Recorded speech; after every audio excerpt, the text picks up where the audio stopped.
আপনারা কি অফলাইনে হাতে লিখে ফর্ম ফিল আপ করে ক্যাম্পে গিয়ে জমা দিয়েছেন এবং এখনো পর্যন্ত আপনাদের ব্যাংক অ্যাকাউন্টে কোনো টাকা ঢোকেনি?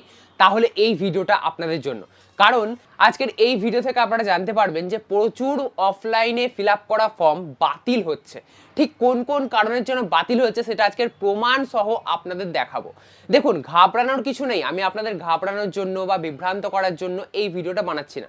কিছু কারণ যেগুলো আপনাদের জানা দরকার, যে কি কি কারণে আপনাদের ফর্মগুলো বাতিল হচ্ছে। যদি আপনারা এই সমস্ত ভুল করে থাকেন তাহলে আগামী দিনে কি করা হবে সেই সমস্ত কিছু আজকের এই ভিডিওতে ডিটেলসে বলবো, যাতে আপনারা এই সমস্ত ব্যাপারে জ্ঞান লাভ করতে পারেন, জানতে পারেন। সেই উদ্দেশ্যে আজকের এই ভিডিওটা বানাচ্ছি, আপনাদের বিভ্রান্ত করার জন্য নয়। তাই আজকের এই ভিডিওটা মনোযোগ দিয়ে দেখবেন। দেখুন, প্রথমেই বলে রাখি যে প্রচুর ফর্ম বাতিল হচ্ছে, এর প্রধানত দুটো কারণ রয়েছে।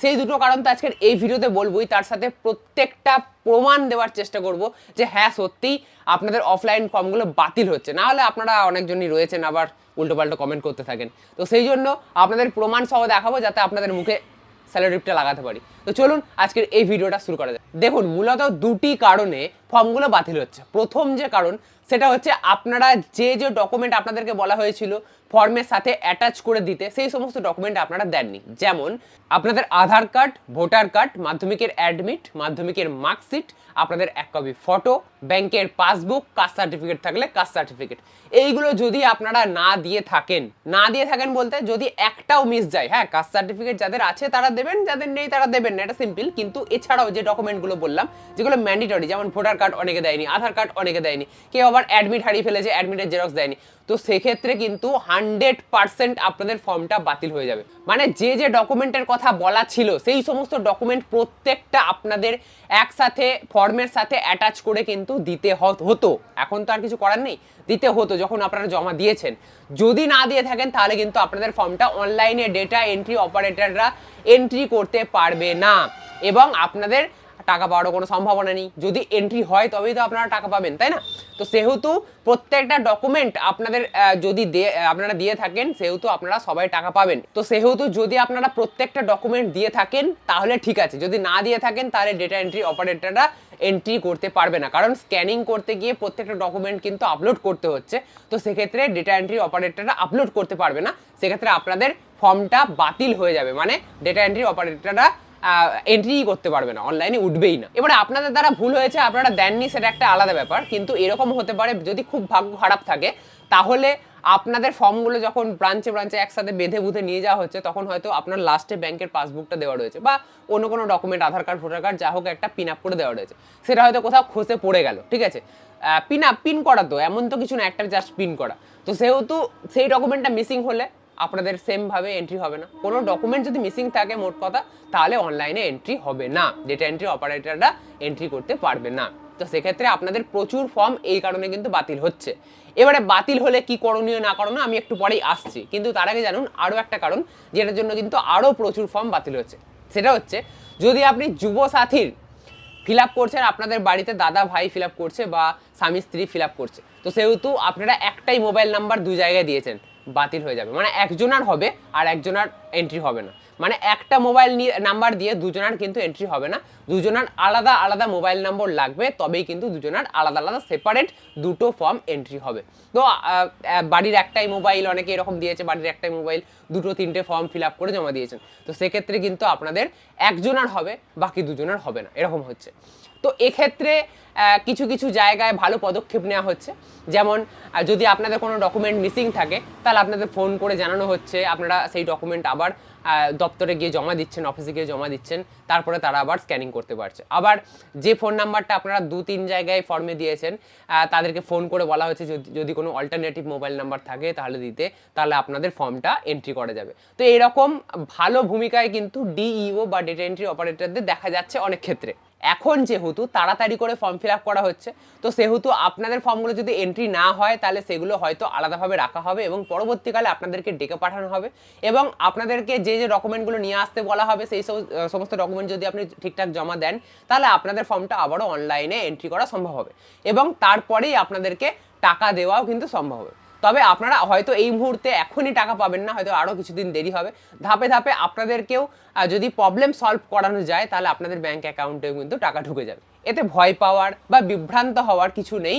যদি আপনাদের ফর্ম কোনো কারণে বাতিল হয়, বা বাতিল বলতে কি, ডেটা এন্ট্রি অপারেটররা তো ডাইরেক্ট বাতিল করতে পারে না, মানে তারা অনলাইনে এন্ট্রি করতে পারবে না, এটা একটা তাদের বাধা হয়ে দাঁড়াচ্ছে যদি কোনো ডকুমেন্ট না পায়। সিস্টেমটা এরকমভাবেই তৈরি করা হয়েছে যে সব ডকুমেন্ট লাগবে, মোবাইল নাম্বার এক হলে চলবে না, তো তাদেরও দোষ নেই। তো সেহেতু ডেটা এন্ট্রি অপারেটররা এন্ট্রি করতে না পারলে আপনাদের ফর্মটা যুবসাথীর যে পোর্টাল তাতে উঠবে না, এবং না উঠলে আপনি টাকা পাবেন না এই মুহূর্তে। তবে পরবর্তীকালে হতে পারে আপনাকে ডেকে পাঠানো হতে পারে এবং তারপরে সমস্ত ডকুমেন্ট নিয়ে আপনাদের টাকা আবারও পুনরায় ছাড়া হতে পারে, ঠিক আছে। যদি না হয় তাহলে কিছু করার নেই, তাহলে আপনাকে পরের বারে আবার যুবসাথীর যখন ফর্ম ফিল আপ করা হবে তখন আপনাকে আবার ফর্ম ফিল আপ করতে হবে, অনলাইনে করুন বা অফলাইনে করুন, দুটো প্রসেসই রয়েছে, যেখানেই করুন না কেন আপনি আবার তখন টাকা পাওয়ার যোগ্য হবেন, তখন টাকা পাবেন। বোঝা গেছে? তাহলে বুঝলেন যে বাতিল হলে আপনাদের ফর্মের সাথে কি কি হতে পারে বা আপনারা কিভাবে টাকা পেতে পারেন। এবারে আসুন, আমি প্রথমেই বলেছিলাম যে আমি কিছু প্রমাণ দেওয়ার চেষ্টা করব, এবার প্রমাণগুলো ধাপে ধাপে দেখে নিন। পোর্টালে এন্ট্রি করার জন্য 8টি ডকুমেন্ট ম্যান্ডেটারি চাইছে। সেই 8টি ডকুমেন্ট যদি আপনি দিয়ে না থাকেন তাহলে পোর্টালে কিন্তু আপনার ডকুমেন্ট সাবমিট হবে না এই মুহূর্তে। হয়তো আধিকারিকরা আবার আপনাদের সাথে যোগাযোগ করে সেই ডকুমেন্টগুলো নিয়ে নেবে। এবারে আসুন প্রমাণস্বরূপ বর্তমান পত্রিকার একটা প্রতিবেদন দেখাই, যেখানে বলা হচ্ছে অনলাইনে 73,000 আবেদনের মধ্যে 62,000-এর নাম অনুমোদিত। মানে 73,000 মোট আবেদন জমা পড়েছিল এবং 62,000-এর নাম অনুমোদন করা হয়েছে, বাকিরা কেন টাকা পেল না? ঠিক এই কারণে। অনেক ভুল থাকতে পারে, কেউ হয়তো যুবসাথীর টাকার জন্য আবেদন করেছে, সে লক্ষ্মীর ভান্ডার পায়, সে পাবে না।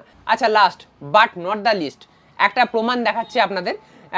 অনলাইনে 73,000 আবেদনের মধ্যে 62,000-এর নাম অনুমোদিত, মানে অনলাইনে যারা আবেদন করেছিল তাদেরও কিন্তু নাম বাতিল হচ্ছে। মানে 73,000 মোট আবেদন হয়েছিল অনলাইনে, এটা কলকাতা পুরসভার কথা বলছি।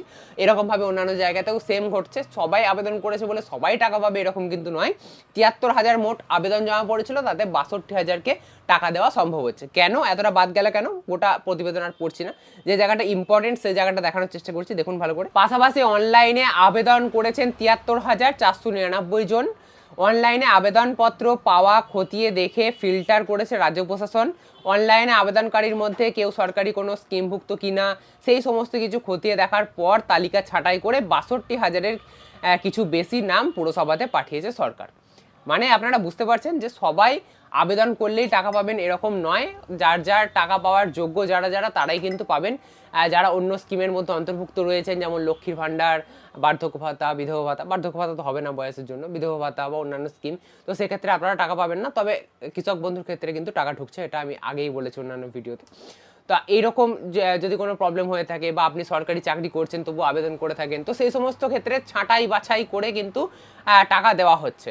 তো সবাই আবেদন করেছে মানেই টাকা পাবে এরকম কিন্তু ব্যাপার নয়। তাহলে বুঝতে পারলেন যে অনলাইনে আবেদন করেছে যারা, তাদেরও ফর্ম কিন্তু বাতিল হচ্ছে, আবার অফলাইনে যারা আবেদন করেছে, যারা টাকা পাচ্ছে না, তাদের ফর্মও কিন্তু বাতিল হতে পারে যে কোনো মুহূর্তে। যারা টাকা পেয়ে গেছে তারা তো বুঝেই যাচ্ছে হ্যাঁ আমার ফর্ম ঠিকঠাকই আছে তাই আমি টাকা পেয়েছি, কিন্তু যারা টাকা পাচ্ছে না তাদের কিন্তু আবেদন বাতিলও হতে পারে। তবে প্যানিক করার কিছু না, এখনো সময় রয়েছে টাকা ঢোকার। এখন আপনারা স্ট্যাটাস চেক করতে পারবেন না, এটা একটা বাধা হয়ে দাঁড়িয়েছে। স্ট্যাটাস চেক করতে পারলে তো সমস্ত কিছু আপনাদের চোখের সামনে থাকতো। যাই হোক, স্ট্যাটাস চেক করতে পারছেন না, তাই আপনাদের একটু কেমন কেমন লাগছে। তো কেমন কেমন লাগার কিছু নেই, আপনারা আরও কয়েকটা দিন অপেক্ষা করুন। যদি আপনাদের ফর্ম ঠিকঠাক থাকে বা আপনি সব কিছু ঠিকঠাকভাবে জমা দিয়ে থাকেন, তাহলে আপনাদের টাকা ঢুকবেই ঢুকবে, ঠিক আছে। আর যদি কিছু ভুল হয়ে থাকে তাহলে আপনারা হয়তো এবারে টাকা পাবেন না, বা এমনও হতে পারে আপনাদের কোনো ফোন আসতে পারে অফিস থেকে, তো সেখানে আপনাদের যেতে হতে পারে প্রয়োজনীয় ডকুমেন্ট নিয়ে। তো সেই সমস্ত ডকুমেন্ট যদি আপনারা দেন তারপরে আবার টাকা ঢোকারও কিন্তু একটা সম্ভাবনা থাকবে। তাহলে কি কি কারণে ফর্ম বাতিল হচ্ছে সেটা আপনারা এই ভিডিও থেকে মোটামুটি বুঝতে পারলেন। যদি আজকের এই ভিডিওটা আপনাদের ভালো লেগে থাকে তাহলে অবশ্যই একটা লাইক করবেন। এরকমই নতুন নতুন আরও ইন্টারেস্টিং ভিডিও পেতে অবশ্যই চ্যানেলটি সাবস্ক্রাইব করে রাখতে ভুলবেন না।